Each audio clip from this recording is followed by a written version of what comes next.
Good evening, everybody. Welcome back to another Stock Market Sundays with the lads.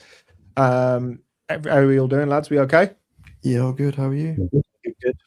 Yeah, I'm good, man. I'm good. Good. So for anyone that's not familiar, we've got Will George, who's here every week, and we've got John, who's with us now, and we've got Ben.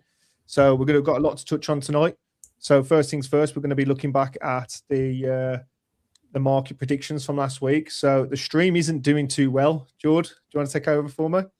Yeah, so last week, I think we opened up green just slightly.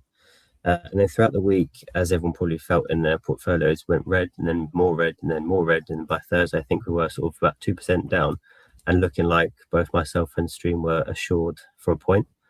And then Friday came round and I think Jay, Will and John all dipped into their pockets, brought out all their cash, pumped the markets and bought themselves an extra point, making the market swing green on Friday. It was a big rebound. So unfortunately for myself and Stream, we ended up sort of, I think, 0.1% up or 0.15% up, like really, really tight margin by the end of it. But it did end up being a green week. So a point for Jay, John and Will. No points for me, and Stream's endeavour to get their first point carries on. But better luck next time, I hope. Yeah, so for anyone that's new here who doesn't know what we do, we start a poll at the beginning of the stream. If you think next week the market's going to be green, then obviously tick green. If you think it's going to be red, then tick red. I have just started the poll, so everybody get on that vote and see what we're seeing. So obviously at the moment, a lot of people are going green. I think they're fed up of being bears. So yeah, that's that. We'll come back at the end of the stream and touch on our predictions for the week following. So Will, if you want to take over and touch on what you want to start on, mate. So we're going to pull Will's up now, and Will's going to touch on his bit. Yeah, so we're just looking at gold, silver, the Dixie, and Bitcoin again this week. Quite a volatile week across all sectors, really. I mean, gold did rally on Friday, as did the market, but overall it is down 7.8% for the week. But it's still up 10.5% for the month, which just shows you kind of how crazy gold has been recently. Similar for silver. Again, rallied 10% on Friday. Like, it really was a all market rally on Friday. But then for the week, down 33%. So it just is purely all over the place right now. The Dixie did show some strength on the really volatile days, sort of Wednesday, Thursday. It grew, it showed some strength, which is good in theory, that there's volatility in the stock market, which therefore means people are then buying the dollar. So this is actually what we want to see, up 0.51% on the week. But I think that the real story out of these four is definitely Bitcoin. Bitcoin had a real wild week, to be honest, going all the way down to, I think, 59,995 was like the lowest it went. So it did lose $60,000, but we did show a pretty strong recovery, now back up to 70. But I think Bitcoin is definitely like the one to look at for this week, because it's a risk-on asset. It can be used as like a leading indicator for the general market and market sentiment. And of course, we are now into the 4-year cycle for crypto, the 4-year cycle for Bitcoin. And there is some debate. Now it's been taken over by like the banks a little bit. Now there's these massive these massive ETFs with Bitcoin in. Will we still follow the 4-year cycle? But it possibly looks like we will, certainly based on the last couple of months. So I think Bitcoin is definitely one to watch, and we'll sort of see how it looks moving forward. But to go into the main topic for the week, obviously we've had a crazy week. So I think we wanted to just have a look and really delve deep into like the volatility of the week, how everything performed, what our thoughts are. So I'm just showing the QQQs here, which tracks the Nasdaq 100. As you can see, quite a big dip this week, but then that really strong, ferocious recovery on the last trading day. Same with the SPY. You can see quite a sizable dip, but now such a crazy Friday that we're only 1.01% off all-time highs. So a real volatile week. Wednesday was not pretty. Thursday was terrible. But I mean, a truly remarkable kind of a return on Friday brought us back to so close to all-time highs. Yeah. So is there anything else you want to touch on it, Will, or is that everything? Well, I guess I'm just showing the chart to then lead on to like the general topic of, how are we feeling? Like, do we have any new thoughts this week? Are we changing our strategy? What are we thinking will happen this year? So I think it was such like a stomach churner this week. Such volatility, such changes in the market. I think some software names are 30% down for the week. High beta was all over the place. So I think I just want to take some time to cover basically where our head's at. Yeah, so I think the first bit to touch on to this, which is most important, what people are listening to, is how do we cope in this situation? So, for instance, Ben, you're a bit younger, and then obviously we're a little bit older, so there's a bit of a mixed age range here. Ben, how do you cope in a situation like this? You've been doing it a few years now. How do you cope? I just see it as like they're little blips in the road, really, and like, because I've got time on my side, and I always say to people, with the money that I've got in my stock portfolio is money that I don't need to deploy into anything else. Like, let's say, for instance, a lot of people that I hear have a lot of their money, especially the younger people, which is fine, which is fair enough, but have their house deposit in the stock market because they feel like they're not going to get a house in the next few years, so they're just saving up through that way, which is fine. But just know that if you are committing to that you are going to get downturns and things can happen. But the money that I put in my stock portfolio, I look at it as more of like a retirement, or like an early retirement kind of fund, where I'm not going to be touching it for a while. So these are just little blips in the road, and the research that we all put into our individual stocks, which is so important, you build conviction and you know what's happening with them. So I just look at it as discounts, to be fair, and it is just what it is. And yourself, Will, me and you are the older heads here in this stream. Will, how do you cope with something like this? That's a good question. I think it's something which I have said before, and it's definitely something I've learned over the last 12 months, kind of being involved with this, is that you need to do research. You can't have borrowed conviction. You need to know what you're invested in, why you're invested into it, and you need to truly understand a lot of things. Like, it does take time. We spend a lot of our time researching, preparing for the stream, researching, truly understanding sectors, macro, stocks, financial sheets. Like, I'm not saying this to put people off. I'm saying this to try and encourage people to actually do the work. And if you haven't got that time, it's okay to buy a global index fund and chill, because that's still a fantastic thing to do. So I would say research, build your conviction, truly build it, and not just say, yeah, I think that's a good stock. Truly have a good reason, be able to explain your stock for 20, 30 minutes, know what the competitors are, know what the margins are, know what the free cash flow is. And these are numbers which you should really have in your head. So research, build true conviction, and I think over time you'll know what that really feels like. Those two things then equal, you can handle volatility, you can stomach the ups and downs. So that's really important, I think. So my take on this as well is a little bit similar to yours, Well, and we'll touch on the other lads. I think this is why, and this is why everyone's perspectives are always going to be a little different. At the end of December, beginning of January, I sort of positioned my portfolio in this infrastructure. I thought, obviously, the subsidies would be the reason as to why this happened. Obviously, it didn't turn out to be that way, but I positioned myself to make sure I was at least a percentage of my portfolio cash, which put me in a position to lap up these dips. And I think that's always a good forward thinking, and everybody's perspectives are different. But my perspective is, I think this is why most portfolios should be some cash. Now, I know yours is different, Will. I know some of the other lads different for saying that, but me being a percentage cash put me in a great position this week where, yes, my portfolio was down loads, but I've also managed to dollar cost average a lot of my positions, and I've also managed to open a certain amount of positions that I had price targets on my board for at the exact price targets that I wanted to get into them. Now, before I touch on with you, John, because I know your portfolio is a little different as well. George, I know you have some anchors in your portfolio. So how do you handle stuff like this?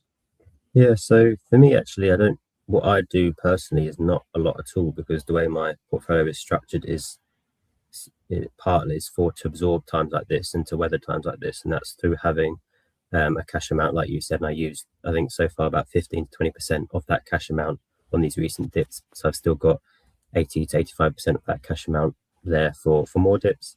Having ETFs and funds and global index funds as part of my portfolio means they often not a lot happens to them in times like this. Like as Will said, we're still near enough all-time highs, so actually that side of things is untouched. Effectively, they will balance out the volatility that I'll then see in the high betas or growth stocks that I hold. So I personally don't really do too much because my portfolio, the way it's split out, is, as I say, it's designed to be able to cope and weather things like this. I think for those who are newer to investing, use it as an opportunity to retest your conviction in stocks. Go back through, check what it is you researched, why you like them, what you're looking, forward-looking, what it is that you are aiming for with that stock. If anything's changed, make something from there. But also more widely, if your emotions are changing, then sort of sense check yourself. You should be able to, especially if invested in individual stocks, be able to weather and get through times like this and manage your emotions. And if it's something that's affecting you in a negative way, then maybe to reflect on that and make some changes. Just use it as an opportunity to resense how you invest and your wider strategy, I'd say. I think it's also important to actually remember that the stock market does go down. This is a feature, not a bug. And this week, the stock market, as I said, ended 1% of all-time highs. So even though we had that craziness this week, think about where your portfolio would be if we actually had a 10% dip and how you would feel then. So it's just so I think it's a good time to think and just have like a general reminder that this does happen and that's just part of it as well.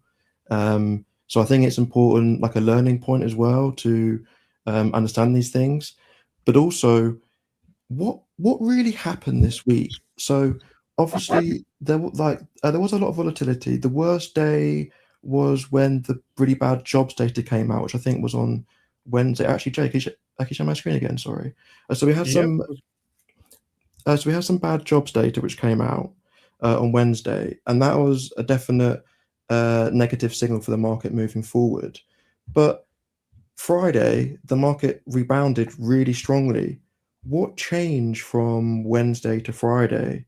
Well, I mean, I cover as much macro as I can. I don't think anything changed. So it doesn't need to be logical. It doesn't need to follow rules. It doesn't need to always make sense to you. Sometimes these things happen because they happen, or like there's certain things going on in the background, or a Wall Street seeing something which maybe we haven't seen yet, etc., etc. So it's just one of those as well. Oh, sorry. Yeah, sorry. I was just going to say, like, when you said there doesn't always need to be something like a macro reason. I think like it's just healthy for the stock market, because just going up and up and up just doesn't work. Like all the valuations are just getting stretched to, well, we were all talking about obviously Palantir at one point. Like the valuation, I think at one point, like six or 7 months ago, went to like 600 or whatever. And there's just loads of crazy valuations. And I just think sometimes it just needs a bit of a reset. And I think that's why individual stocks got hit. Quite a lot of the low cap ones got hit quite bad. So like you say, I just think it just needs to happen sometimes. And I just feel more comfortable now that we've had a bit of a drop with, let's say, the individual stocks, like the high beta ones, because some of the valuations are starting to look a bit more attractive. So yeah. And John, yourself as well, John, like what do you think of the volatility this week? What's your point on it? The volatility overall, I think it was a mix of, I feel like some people are starting to rotate their funds out of tech and riskier assets and into more safer assets. In terms of my approach, I think on top of what everyone's already said, one of the fundamentals for me was one of the first things I learned when I started investing is to only invest money you can afford to lose. And I think when say if, like Ben mentioned, people are investing in the house savings, if that's going down, you're emotionally tied to that. But if you know you're putting in money that you can afford to lose, when I see weeks like this, it doesn't really impact me. I had a little chat with Will in the DMs a couple of days ago, and I said I love it when stuff happens like this. I'm a little bit sadistic. I think it's an opportunity And to what Will said, if you go back to your investment thesis and you've done enough research and literally nothing's changed within your stock, there's no reason really for me to react. But to me, it goes down to number one, fundamental of don't invest what you can't afford to lose. And I think that comes back to a little bit as a saying goes, keep it simple, stupid. And obviously that's not like an insult or anything. If you don't know that, go look it up. Sometimes just doing nothing and keeping it simple is actually the better thing to do. And obviously, I think some people, like you say, in this aspect can get very emotional. And if you get too emotional and you're seeing your money down, I mean, I've rotated a lot of mine around over the last few months into some more anchors, etc. But I still see massive swings. But just keep it simple, stick to the plan. Like Will said, have conviction in what you hold. Most people say they're in stocks and they're an investor, which means for a long time, it could be 5 to 10 years. So it doesn't really matter what happens today as long as the fundamentals correct. I think it's really helped me by getting more onto the charts, and I'm intentionally using only the 4 hour, the 1 day, and the 1 week. And I think using only those 3 candles, it kind of forces you to look a bit more longer term, because you realize that it doesn't matter if you don't get the perfect bottom, because I mean, like, who does? But as long as you maybe buy at a decently low range, or you know, on that candle towards the bottom in that the general area, if you're in a good stock in 5-10 years, it doesn't really matter. So I think it is good to have this kind of thing. You know, it really sharpens you up, and it makes you want to learn more, I think, as well. And I think I'm going to touch back a little bit. I have quite a few conversations with people in DMs when this type of stuff happens, and I always say to them, they always go, "Oh, what's happening with this? What's blah blah blah blah?" And I go to them when we have these deep conversations. If you was happy buying Amazon at 216, for instance, or 230, if you're now having an opportunity to buy those type of stocks at 205 and stuff lower than that, well, it's a discount to you. So this again is where I go back to my forte on why being a bit of cash is always king, because obviously, yeah, it's not working for you in that moment, but when these opportunities arise, you ain't finding yourself doing what I was doing last year, where you're selling your funds to then buy SoFi at 8 and stuff like that. That's why I think it can be key sometimes to have a cash position, and not too heavy, because obviously you want your money working for you, but a bit of a cash position I think is great, especially with the market that we've been in the last year anyway, at least with Trump, that you never know what's going to happen tomorrow. I think one thing to remember as well is that I saw quite a few people in the community this week, but have used their cash too early, and I've done the same before too. So I'm not saying it's like a critical mistake, but again, use it as a learning tool to be slower to deploy your cash. I think I might have said this last week or 2 weeks ago, but I think under Trump, we've kind of gotten used to these really short, sharp, drastic drawdowns and then these surging uptrends. But in reality, like, the market isn't that quick. Things can take weeks, months, years to unwind and then kind of move forward. So I think Pablo, I think Jordan, they have like more like a system where, say, if a stock drops 5%, then they might deploy some cash, 10%, 15, 20, or if it's like a high beta stock, you probably want to look at TA a little bit more, but also maybe you go more like 15%, 30%, 50%, or something like that. So just to try and look forward a bit more, and remember that the market is forward looking, to not just deploy cash so early and then left sort of be scratching your head wishing that you had cash from somewhere, because maybe you spent it too early. Yeah, and I think, I mean, you had this little conversation. I think we'll touch on this later in the 3-day rule anyway, Will. But I mean, I did the same. I seen PayPal drop in, bought some at 48, but then I'll buy it down. But again, it's about having a plan, not rushing, not spending it all too quickly. I mean, someone's just mentioned Ondas. When stock like Ondas is a great example.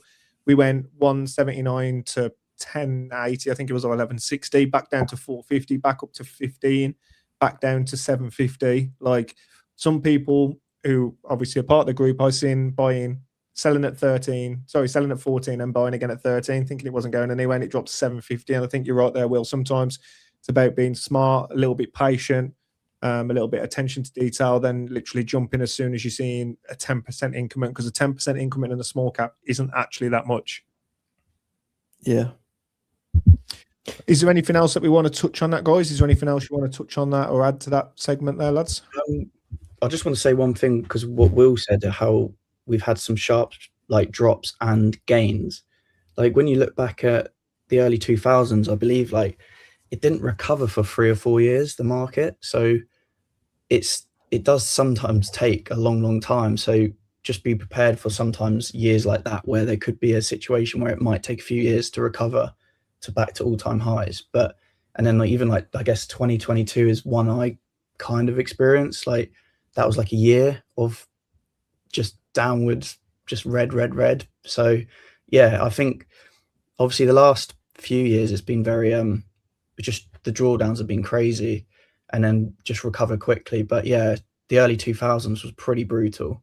So Yeah, so as we can see, it took the Nasdaq 100, I think 15 years to actually recover its dot-com era peak. So obviously that is quite like a extreme example. But yeah, I think you make a good point that potentially things may move slightly quicker now, because at this time in the world, like we didn't have people putting in their pension money every 2 to 4 weeks into the market. So I think that does bring some stability overall, but still like things do move slowly, and it's not as fast as we've been used to it, especially under Trump. I know Trump's still here and there is a chance for a crazy weekend and then a massive rebound, but yeah, things do take time.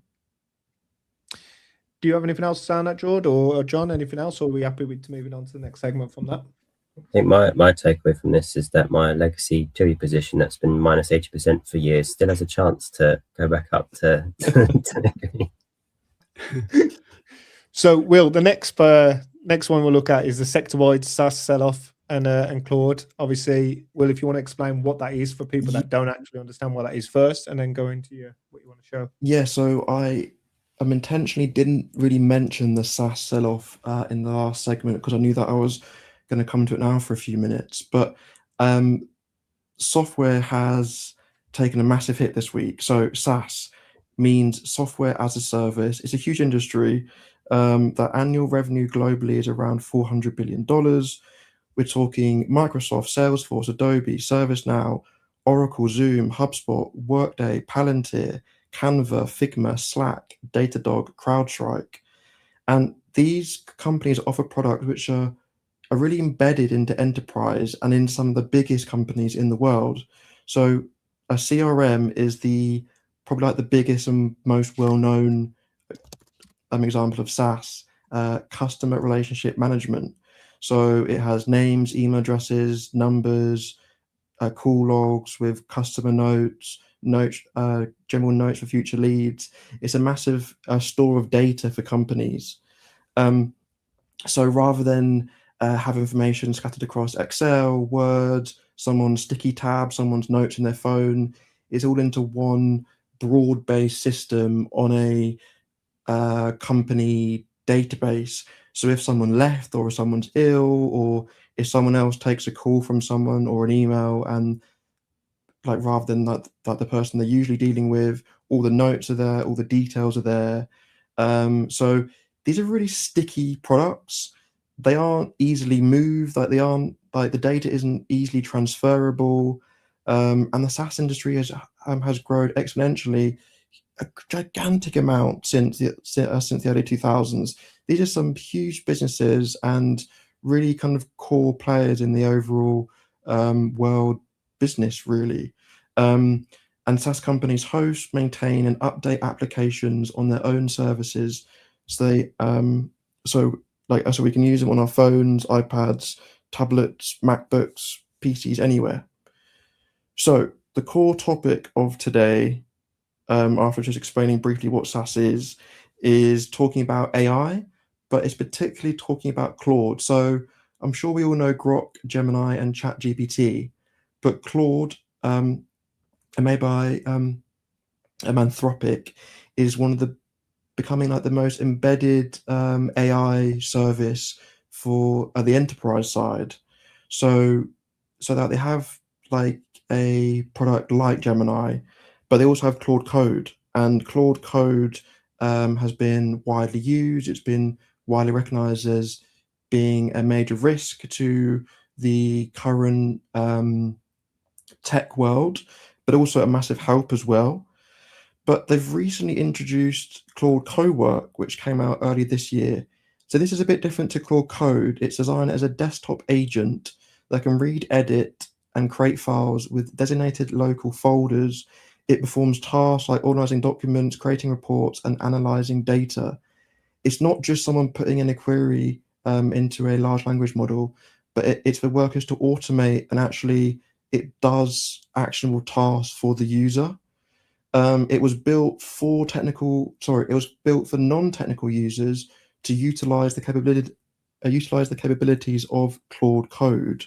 Claude Cowork was actually built by Claude Code.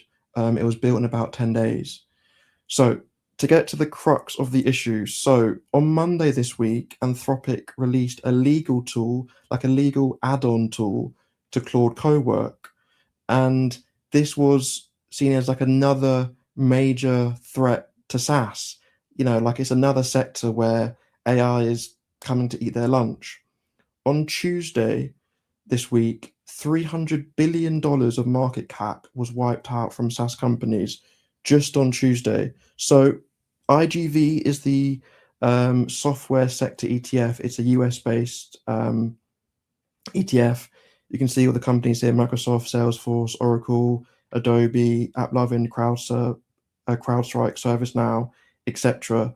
And this is like a major ETF. It has a large AUM. So year to date, we can see here minus 22% for SaaS, whilst the S&P 500 is up 1.27%. In the last year, down 22.5% IGV, and the S&P 500 is up just over 14%. So this is really, really taking a hit, and that's why I thought this week in particular was worth looking at it and really understanding it. We can see here that the divergence started around October the 10th, which is interesting because, of course, October the 10th was the great crypto liquidation when Trump put that tweet out about China and tariffs, and crypto lost billions and billions of dollars. And essentially, crypto and the stock market haven't quite been right since then. But SaaS essentially never really recovered after the great liquidation. And I mean, down 22.5% for a sector-wide ETF is terrible, really, isn't it? It is truly bad. Some people are arguing this is more of a deep-seek moment, or is this time the threats actually real? And AI, as I said, and Claude in particular, is it coming for SaaS's lunch? So the sentiment for SaaS companies is on the floor. So we can see here, I think this is just, so in the last year, Salesforce down 42%, ServiceNow down 50%. The share prices are way down. The sentiment is on the floor. It's clearly going to be a major threat to SaaS AI. And I think it's particularly damaging because we thought of SaaS as some of the stickiest products with the largest moats in the world. So if AI can come for them, you also sort of think, well, what else can AI do as well? But it's not just the legacy players. Even AI SaaS startups have been severely hit as well. So this is seen like a real sector hit.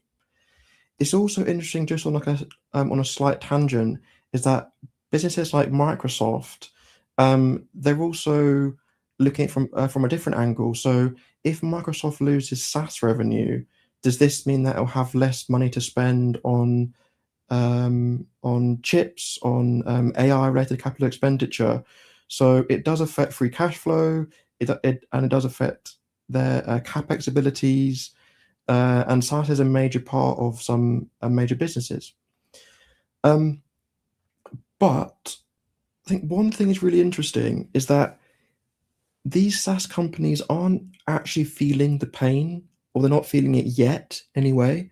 We can see that their revenue growth over the next 12 months is actually steady to growing. It's around 13.5%. Whereas the main thing that's happened is that the multiples have been severely compressed. People no longer want to pay so far ahead. So a free cash flow has taken a major hit. The enterprise value to sales ratio, we can see here 4.26, the lowest on this chart, which goes back to 2018. So, so in actual fact, the companies aren't doing too badly yet. Like, they haven't really been affected by this. I think that's because they're so sticky, because of their large moats, and they are still growing.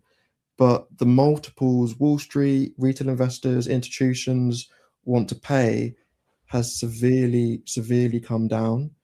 And I think the market's trying to price in the uncertainty of future free cash flow, of potentially future growth, because we don't know what AI is going to do. We can't reward these companies with the multiples they've always had because it doesn't look like it's going to be there anymore.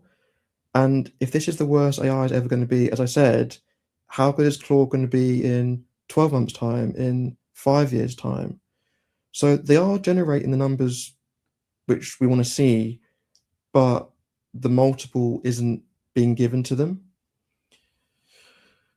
So to get into the meat and bones of it, is AI actually going to kill SaaS? So I've got 4 reasons for and 4 reasons against. So one reason why AI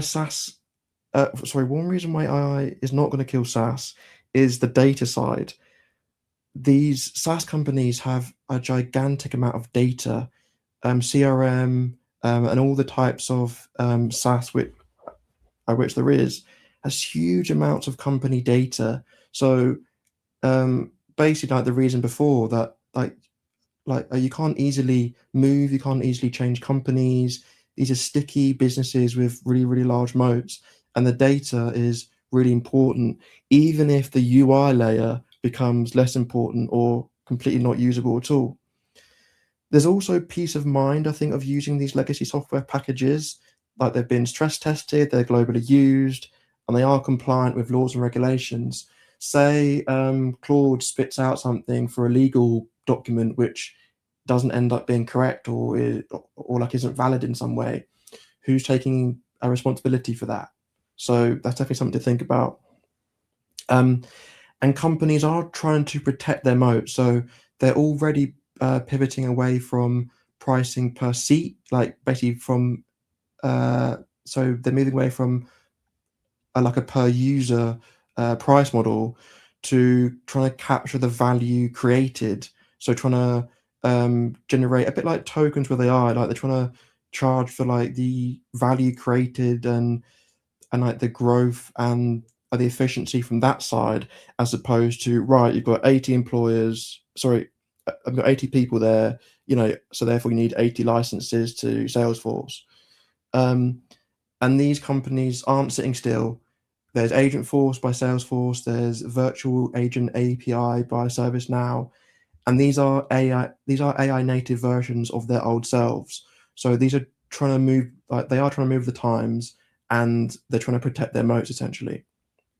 So going on to reasons why potentially SaaS will be heavily caught by AI. As I have made the point already, AI is always improving. I think it's I know I've said it 3 times now, but I think it's a key point. If this is the worst AI is going to be, where is SaaS going to be? Where is SaaS going to be in the future?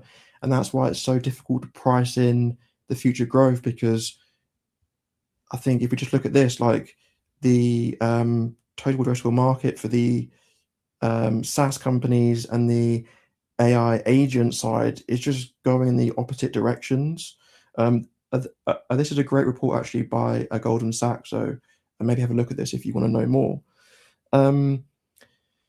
So users no longer with the rise of agents, users no longer actually need to use the UI of the SaaS businesses. So there's almost like an extra layer on top of the SaaS businesses, which sounds like it's adding complexity, but actually it's making it simpler. Like, you can effectively talk to the SaaS product, the software, as opposed to navigating it, using it. So you can sort of talk to it through the agent, and then in the background, the agent can get things ready for you. It can process things. It can do things for you as well. A lot of SaaS businesses also have tens, if not hundreds of available options and different products and different features. But most companies only use 5, 10, 20 of these. So there's a lot of bloat. And because like a Salesforce can say, oh, well, we've got all this things you can use, they are charging a premium. Whereas in reality, companies aren't using all of those features. So I think maybe margins will be compressed, and they will have to chop some features to try and stay relevant and to try and save money as well.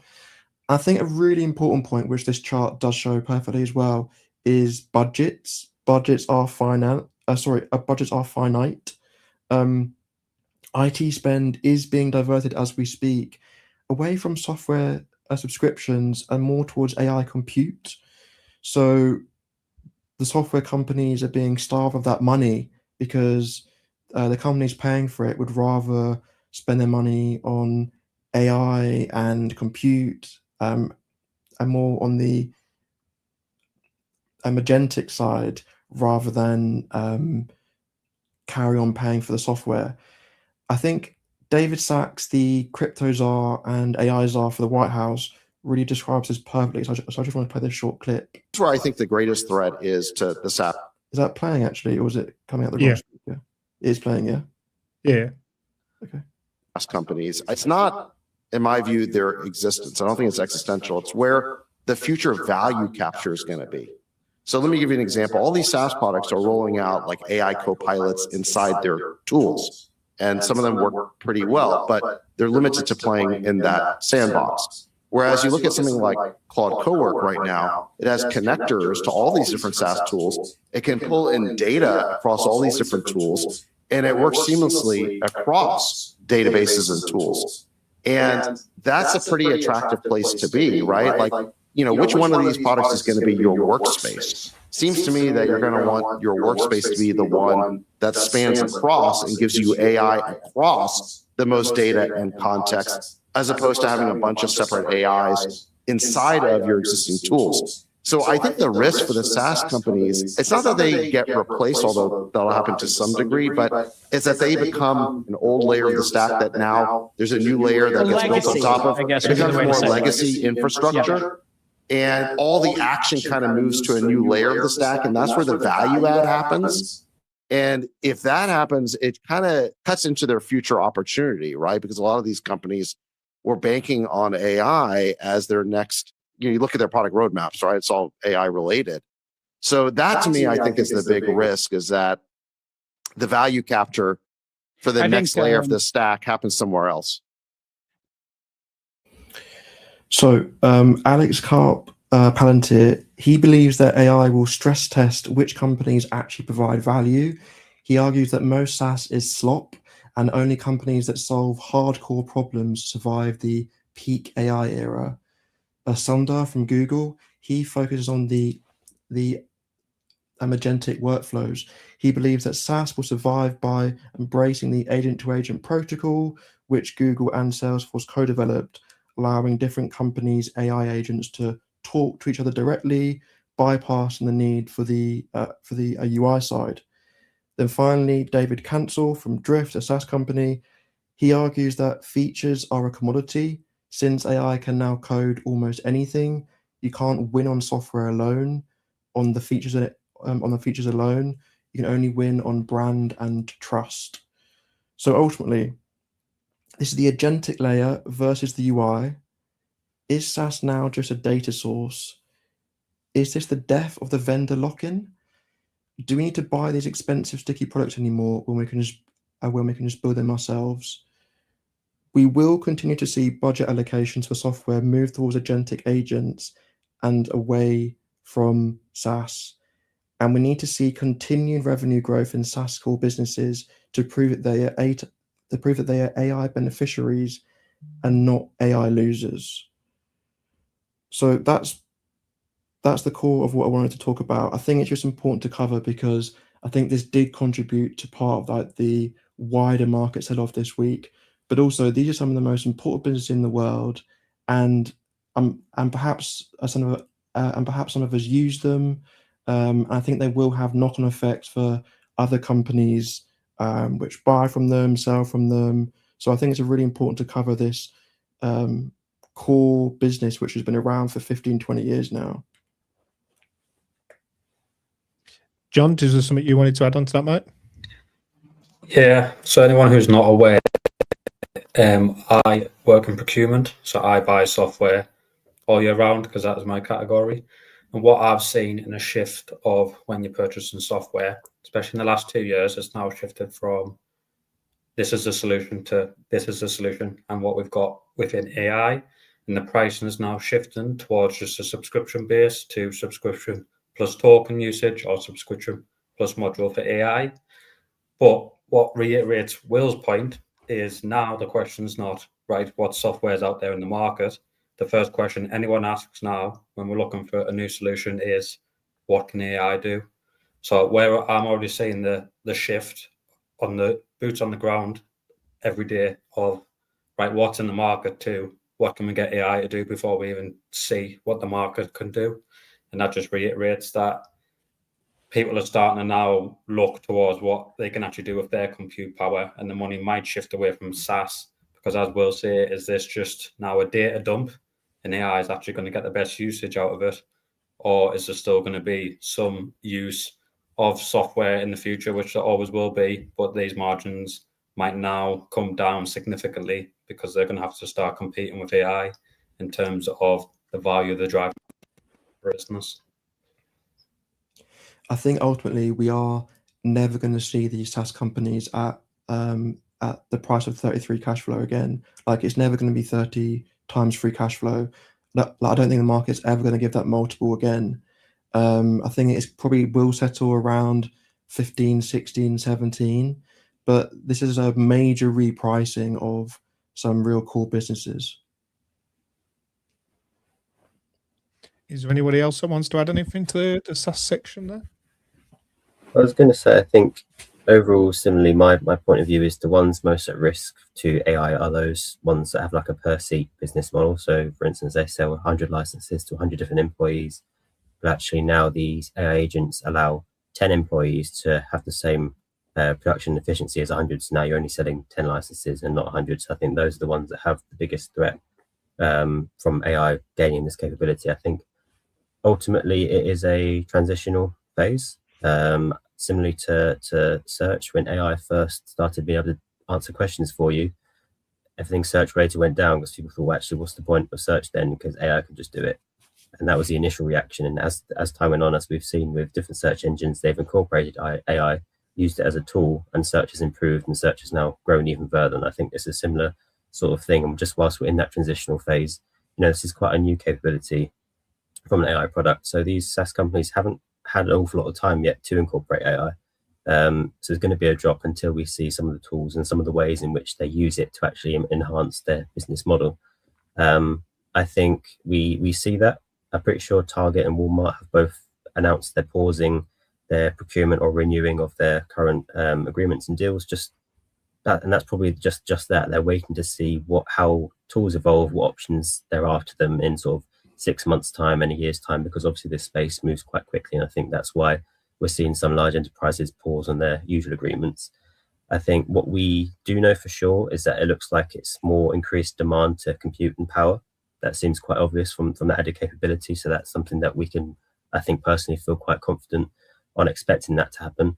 So then how do you manage the shift in SaaS? And it's probably focusing less on those that have an interface and provide the software, more on those that have that hardware side, more of those that are going to benefit from that increase in compute and power sort of demand.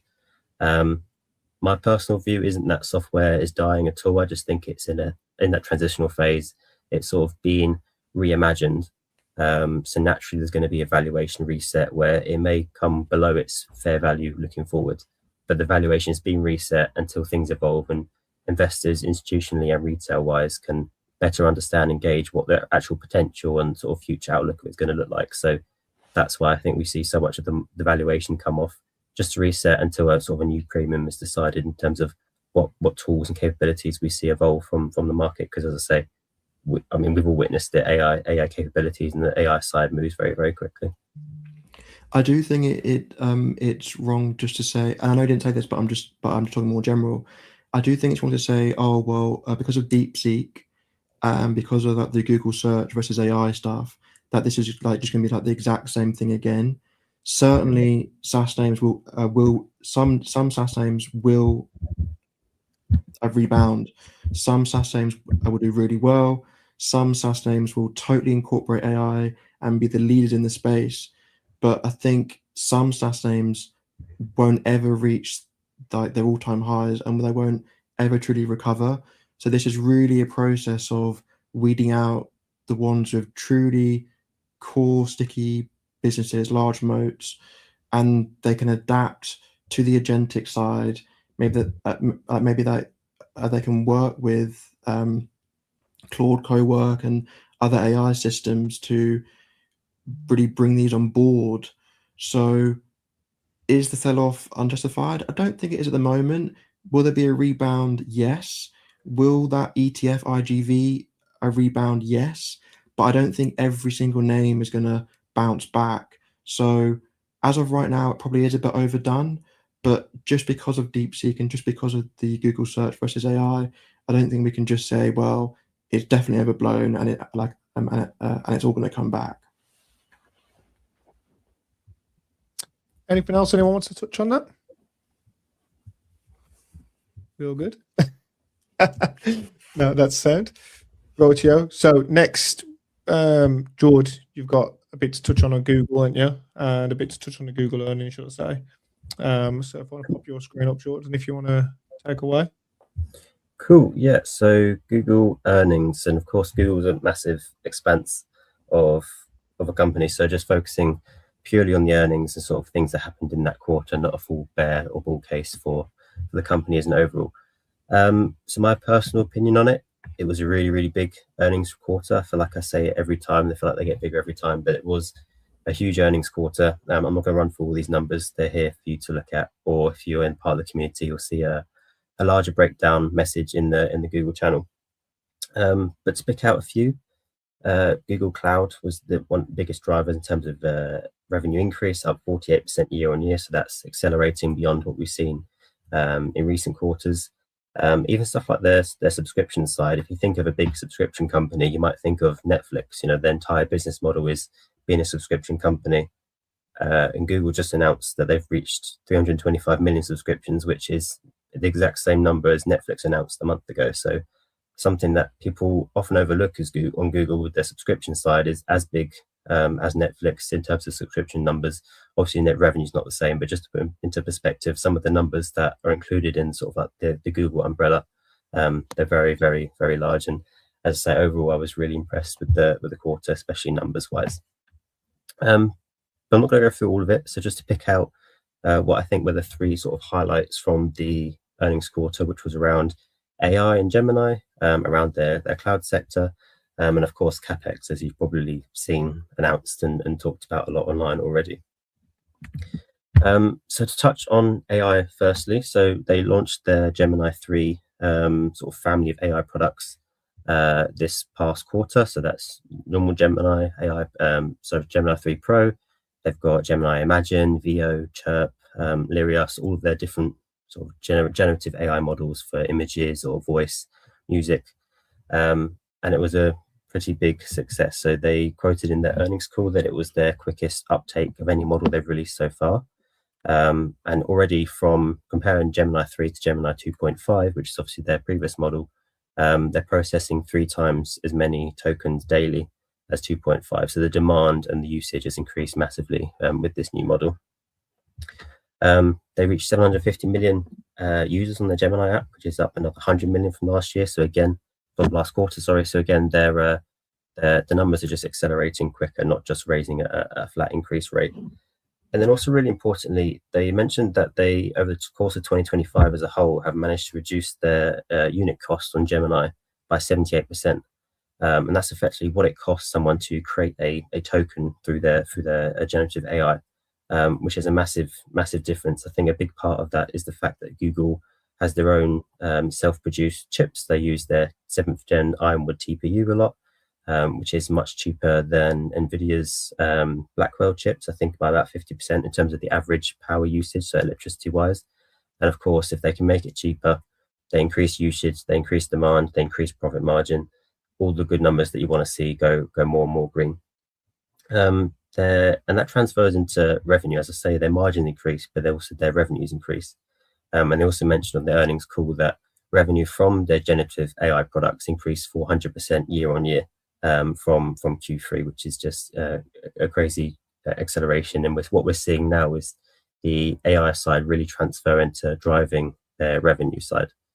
And then also on the AI, as you may have seen already, they've announced a big agreement with Apple. So to Apple, Gemini is going to power Apple's AI products. On the surface, and when I saw it initially as well, the sort of fee that Apple was paying Google felt quite low. It was in the billions, which I know isn't a low number, but for the size of companies that they are and the sort of the scale of the agreement, felt quite low. But actually, I think on reflection, the deal sort of pays for itself. Okay, Apple is giving Google an upfront sort of agreement payment for the whole partnership. But actually, I think the bigger picture for Google is the access. What happens now is Gemini is now put out into, I think it's like 2.5 billion iOS devices. And I think that's the bigger value for Google. It's not the however many billion Apple's paying Google to use Gemini and use Gemini to power its AI tools. It's Gemini now having that reach to even more people. Of course, it's not going to be 2.5 billion extra people. I've got an iOS phone and I have the Gemini app on it already. But it does reach out to a massive pool of people, increases the Gemini usage, increases its reach, which, as I say, I think is a bigger value than just the money from Apple themselves. Then just sort of going on to it further. So bringing search a little bit to the AI side. So the past quarter was a real big sort of reimagining and innovation of their search, which of course has been Google's main driver of revenue and where they sort of started. And Gemini 3 is now in both their AI mode and their AI overview mode. So their latest and greatest sort of AI model is now powering their search.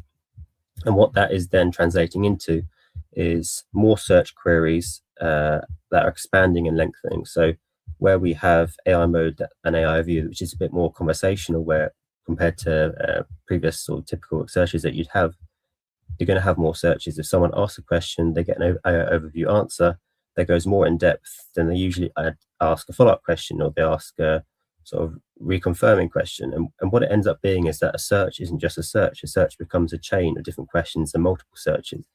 And of course, that's driving up the numbers, driving up the revenue.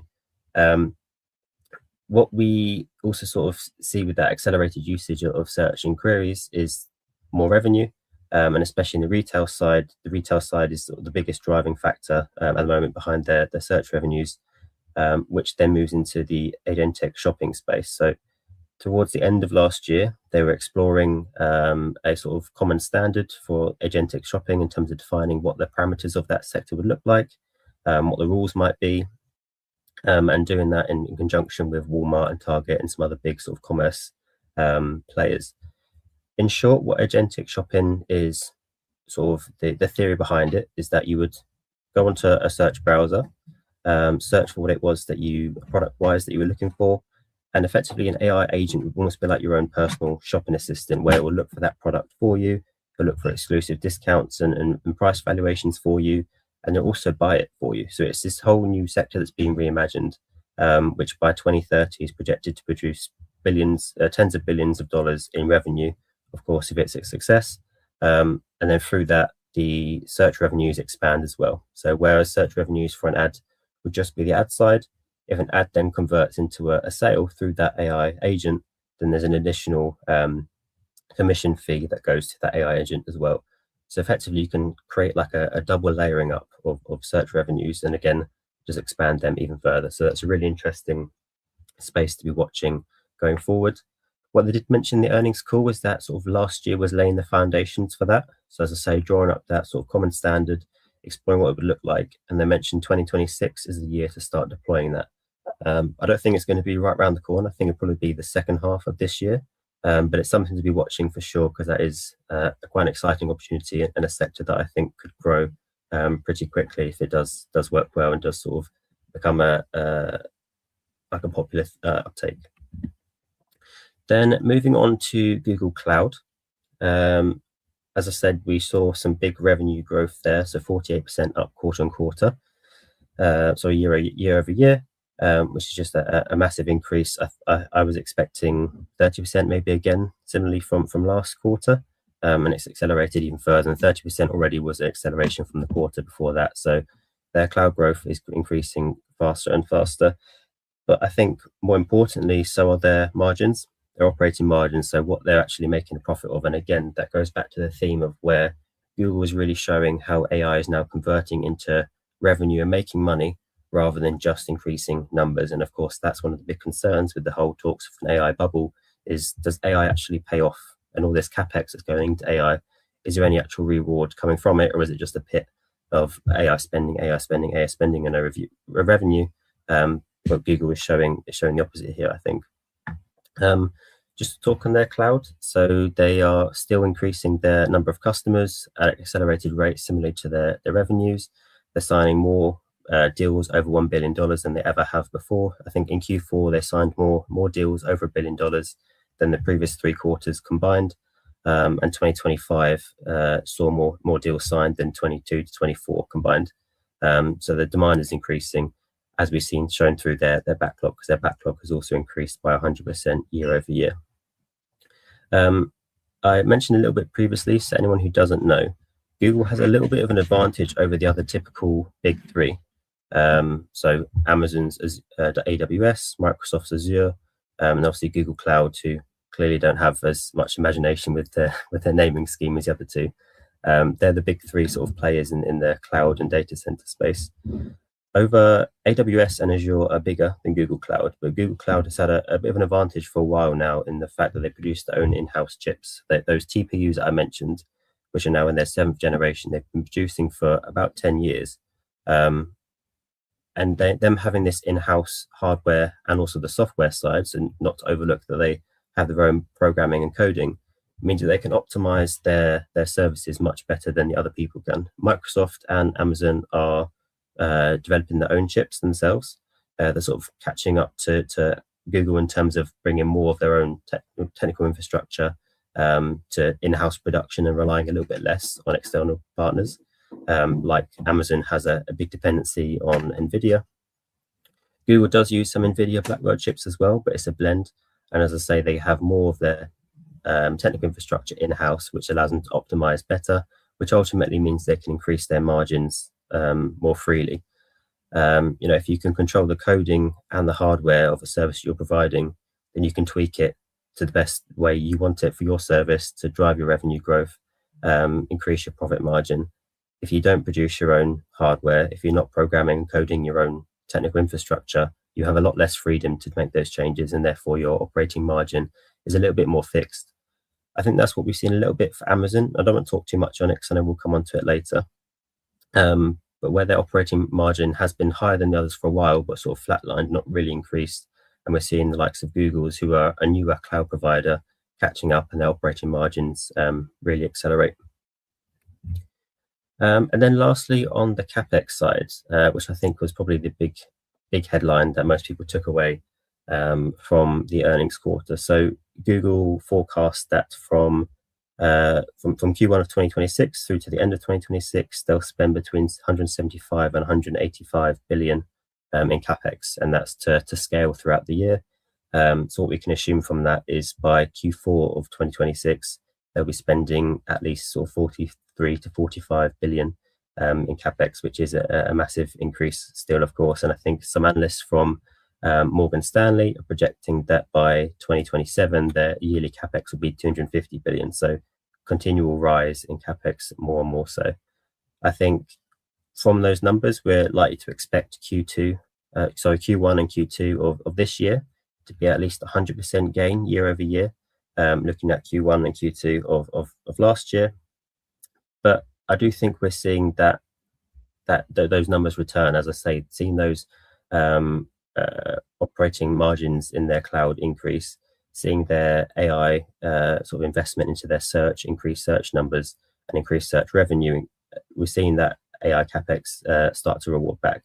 Not to the same extent. I don't think it's making them 175 to 185 billion dollars a year back in extra revenue, but we are seeing it start to return and pay. So I think for me, as an investor in Google personally, it's more confidence there with their conviction in their capex side, because as I mentioned on the earnings call, a vast majority of their capex is into technical infrastructure, as we'd expect.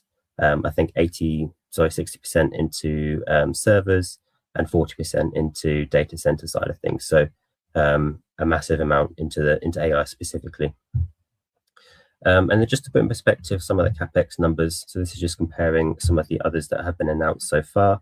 And as you can see, that sort of classic exponential curve of numbers increasing, not increasing, but increasing faster and faster. And just to see how Google compares with some of the others in a similar sort of space. So just to sort of recap as like the main takeaways from my side. As I say, capex, probably the biggest takeaway that investors and institutions have made from the earnings call, because they were so much higher than what was sort of forecast and expected by analysts, is focused, as I said, into the technical infrastructure. So more and more conviction and doubling down, if you like, from Google into their AI drive, their cloud drive, and their data center side of things. Search is continually evolving. As I said, Gemini being incorporated into Google search through AI mode and through AI overview, and just how it creates ads as well. So Gemini is now powering what processes the ads to display to people, what's most relevant to display, and increasing the successful conversion rate of ads. And conversion rate is ads which are engaged with, ads which someone clicks a link through, and that sort of thing. So I think AI, as we've seen throughout 2025, has improved search, has expanded search, and as I said earlier, it's made search just a bigger animal, if you like. As I say, people are searching more, people are searching for longer, people are searching more complex queries, people are having more conversational queries. In search as well, 1 in 6 searches aren't even text, they're sharing an image or speaking into the voice, and that's something that we didn't have not too long ago. So it's also adding to the numbers in that sense. As I said, throughout most of these, AI is clearly driving revenue, and Google has shown that. Of course, we'll be looking for even higher conversion of AI capex spend to revenue drive to justify the continued capex and to justify the accelerating capex. And then finally, there was a lot of talk, and Will pointed out as well a couple of tweets about how do we frame and how do we view Google? Is it shifting now from an ad business into an AI infrastructure business? So from my side, I think my honest reflection is that I haven't viewed Google as an as an ad business for a little while now. I'm not sure when it might have sort of changed in my mind, but where Google have clearly internally changed their focus, changed their capex spend, as we've seen, away from search and their ad side and their network side, and it's very clearly going very heavily onto AI infrastructure, and that's their focus, and that's what they see as their route forward and their expansion forward.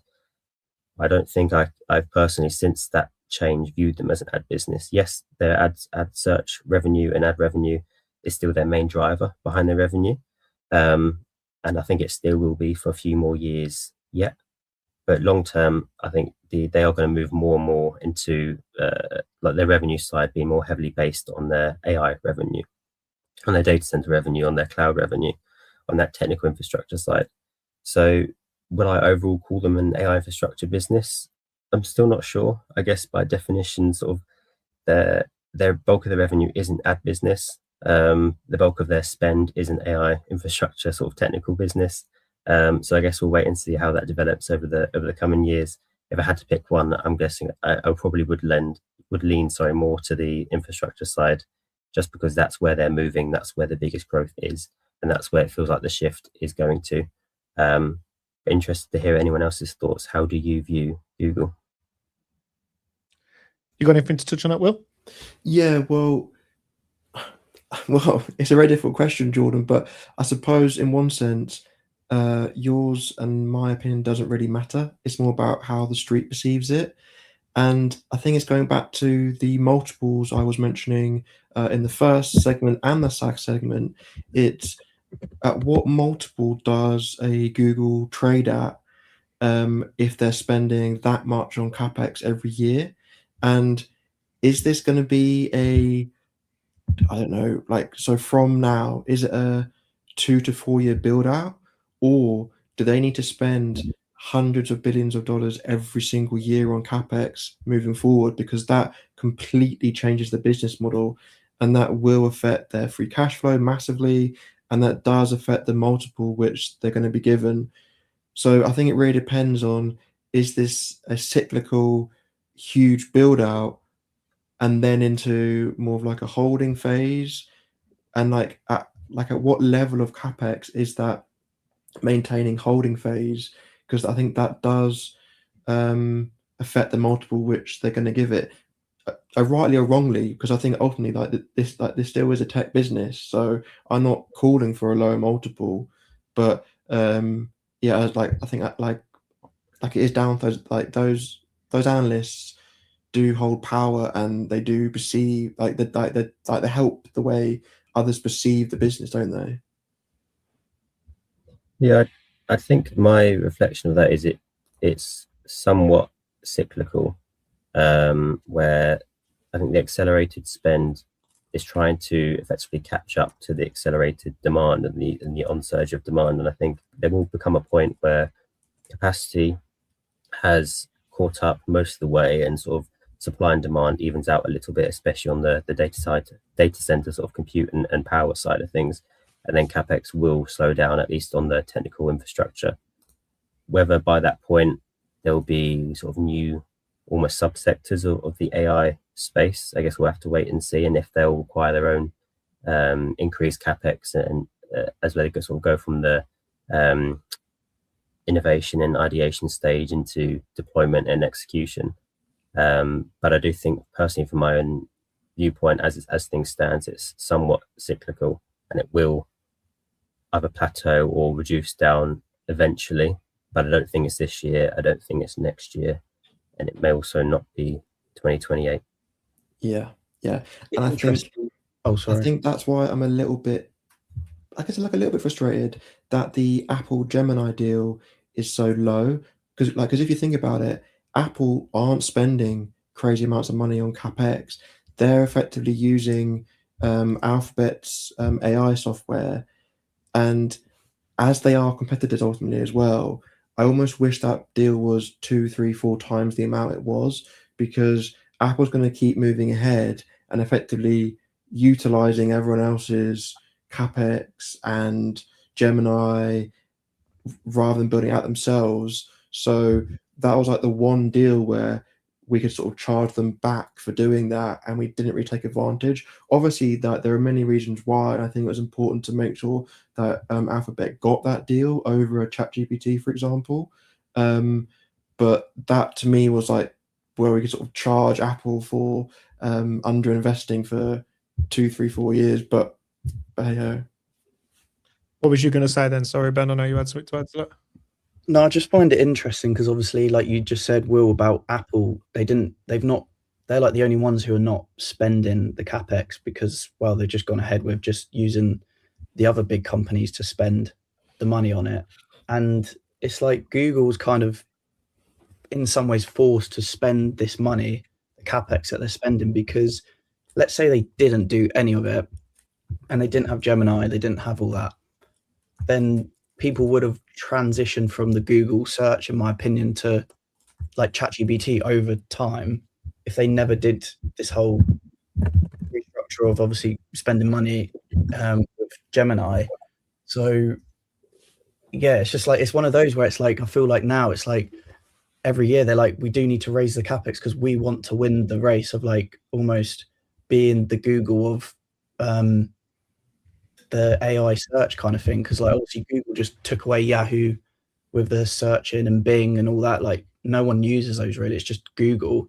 Whereas I feel like, I don't know what your guys' thoughts about this is, like, are people going to have like a go-to place to with their AI searches, i.e. Gemini or ChatGPT, or do you think it'll be spread around more, or do you think it'll be a situation like years ago where Yahoo was the biggest one and then Google just took over and had the biggest market share with the search? Yeah, well, I think the companies are having the mindset that there's going to be one winner, so that's why they're going all in. That's why Meta's going all in, because they think that it's going to be like a winner takes all. But in reality, ChatGPT's numbers are coming down, Gemini's are coming up. So there could be more winners. But yeah, you're right. Like, it's going to be very interesting, and we'll have to see where it goes. But talking of artificial intelligence, Palantir, one of the key companies in this space, they had earnings this week. Yeah. So what I'll do is I'll go over some numbers. We can have a look at You the want to numbers. share your screen with me again, Ben, and I'll load it up. It doesn't look like it's here. Yeah, so the first screen I'll show you is obviously just to show you their report. So obviously they did beat their EPS by 9%. They reported 25 cents. They were expected 23 cents. Revenue 1.34 billion was expected. They reported just over 1.4 billion, beat by 5%. And then if we have a look at the slide over You just got rid of your presentation. screen. I'll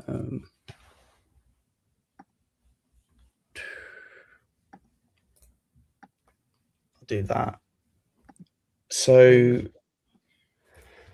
yeah, so the rule of 40, obviously Palantir do smash this out of the park, especially as you can see on screen, all the software companies down at the bottom there, then you got Palantir in the league of their own, and they reported 127%, which is obviously adjusted operating margin and revenue growth put together. So they get the rule of 127, which is insane.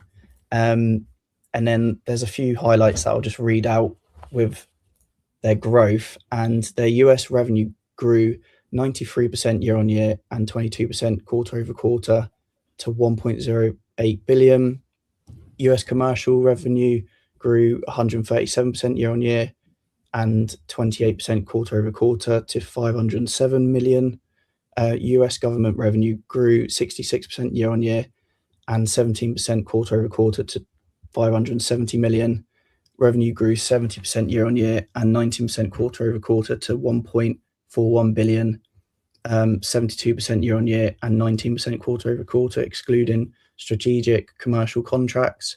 Like we said, rule of 40 score was 127%, and that's been increasing every single quarter, which is interesting to know in the future.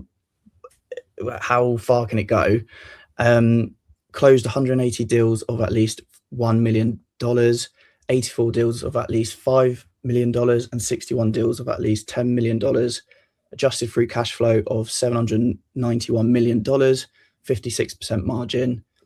Adjusted operating income of $798 million, 57% margin. US commercial remaining deal value grew 145% year on year and 21% quarter over quarter to 4.38 billion. Highest ever quarter of US commercial total contract value of 1.34 billion, 67% year on year.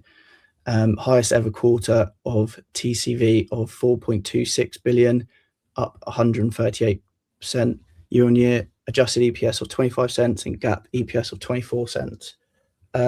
So yeah, and then what I'm going to speak about is the ship OS, which is very interesting because it's quite similar to obviously the situation when I was investing into Palantir. They had a client called Airbus, and they were using it for obviously efficiency. And this is quite similar, the contract that they got, and I'm sure they'll build it up even more. But pretty much, if you have a look at here, so Ship OS saving money and being time efficient, manufacturing time dramatically decreasing, and being able to spot problems way before time. Early detection of design of production issues prevents expensive late stage fixes, which are extremely costly in shipbuilding. Faster production cycles, faster delivery, faster revenue recognition. And as you can see, some of these stats here, submarine schedule planning. Yeah, that's what I was about to say. It's still on that same slide. Oh yeah, 168 hours to 10 minutes, and the material review weeks to and under an hour. And they've actually got a page where you can learn more and look at more stats, which are just actually mental, like to think this, just the reduce in time there. And obviously that's why you're seeing people getting bigger contracts, which I'll obviously go into in a minute. But so one thing I noticed as well, which I'll have to, there's so many tabs with all the things. It's really hard to keep up with everything, but I should have done what Jordan did with a slideshow. But anyway, if you have a look here, the one thing I found interesting is the operating expenses.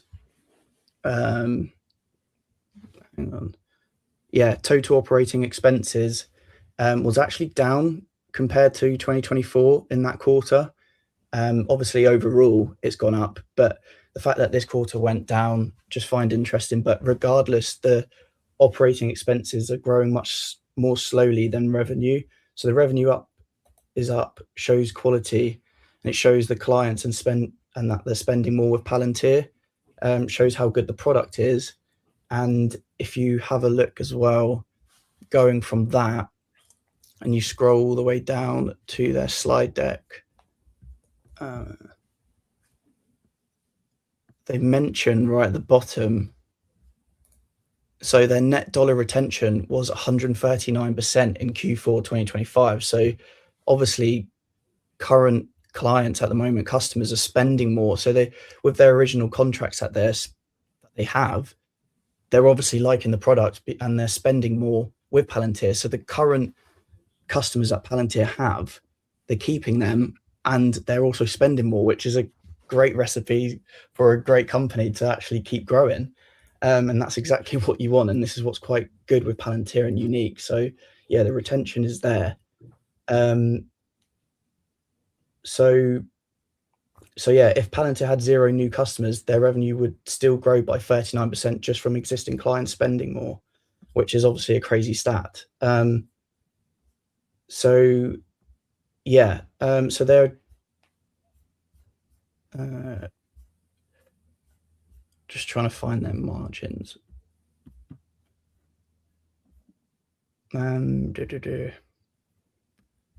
If you go off their margins, if you look back, their operating margin was 25% this time last year, and now it's 57%, their operating margin, which is obviously a huge gap up.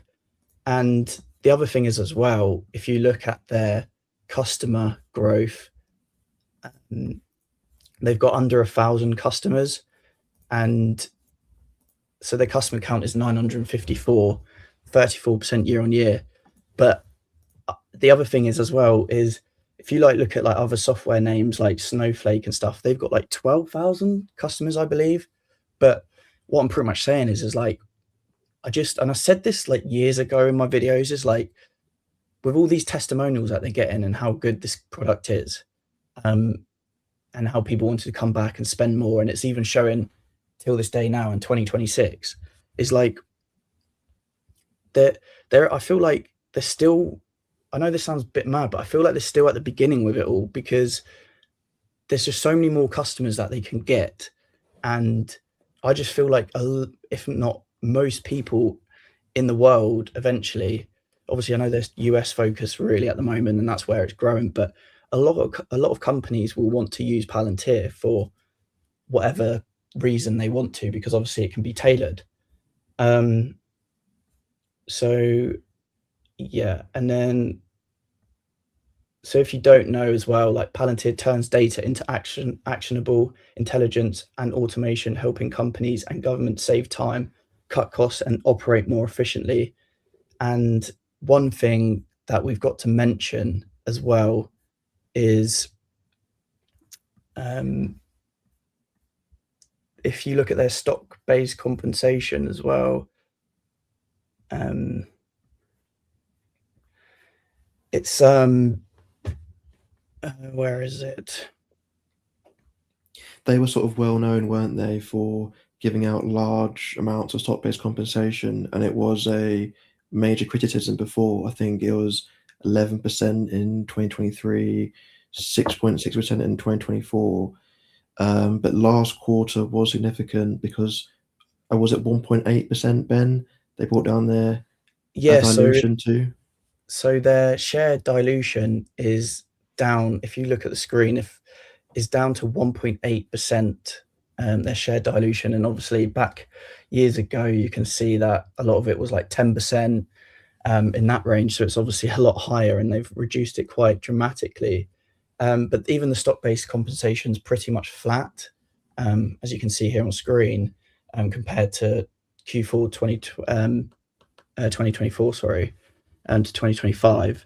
And this is as well, like when you think about it, is they don't have to really increase the stock-based compensation. Obviously, they're doing it to keep their talent with the company, but they don't really need to at the state that they're in at the moment, because the company's just performing so well and the share price has grown so much. So they don't really need to issue out as many shares as they were, because of obviously the growth that the stock price has actually had. So that's obviously working in both ways for investors, as they're not getting diluted as much as before, because like Will said, that was a massive problem, and a lot of what Wall Street was saying about obviously the dilution that was happening at the time. Yeah, so, and then one thing I want to say is just like an example quickly as well, like Fannie Mae, it was a mortgage fraud case. There's a lot of paper, reams of paper. It took our really talented investigators 60 days to detect fraud in these files. It took your technology 10 seconds. Like, holy cow, that's what they said. And it's just stats like that. And you can actually go through a lot of different testimonials, and you can see how well Palantir works and how much time it can save customers. Yeah, and then obviously their cash position is just insane now. I think it's like 7.2 billion or something like that. Yeah, I'd have to try and find it, but their cash position's building, and their free cash flow margin is, so it's 51%, which means Palantir is converting 51 cents of every dollar of revenue into real cash after capex. And then for context, good SaaS companies are 20 to 30% free cash flow margin. Elite SaaS is like Microsoft Cloud Scale, 30 to 40%, and then 51% is obviously exceptional. So, and that's another thing, is like this, the amount of free cash flow Palantir can generate in the future is going to be insane, because you're seeing all these big contracts and how big and how fast they're growing. It's going to end up being a printing machine, essentially. And then obviously Alex Karp did mention, I think it was last quarter, maybe, he said they can 10x commercial US revenue by 2030, which is crazy. Another thing that I want to show you is, I'll see if I can put it on screen. Can you see that? Yeah. So their forward PE is now dropped to 102, which obviously is still high, but realistically, when you think about the growth that they're having right now, that multiple is dropping quite dramatically. I mean, obviously, not so long ago here, the forward PE was 250, and then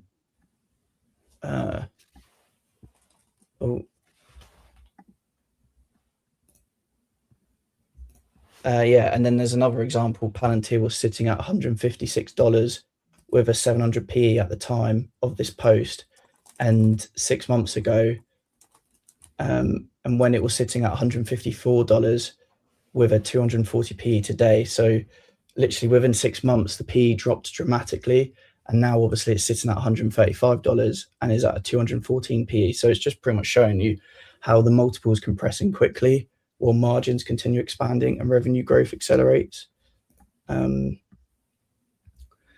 So obviously their guidance they have mentioned as well.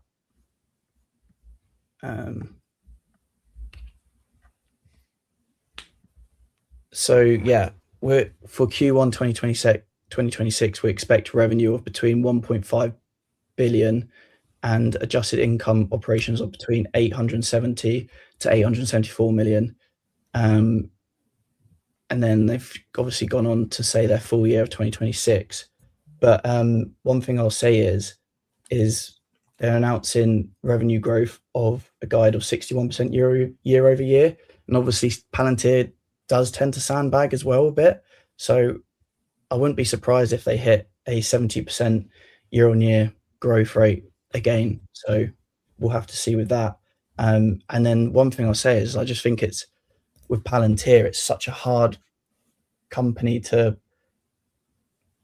it's just hard to find a company like this that have the margins that they have and the growth rates that they're having at the size of the company that they're at now. It is going to be interesting to see where Palantir does go, and I can have a look at the expectations for Palantir very quickly.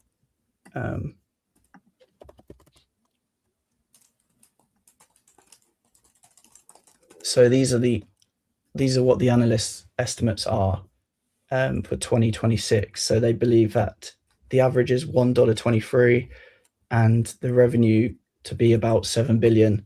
And then in 2028, they project that it could be 14.3 billion with an average of $2.56 EPS.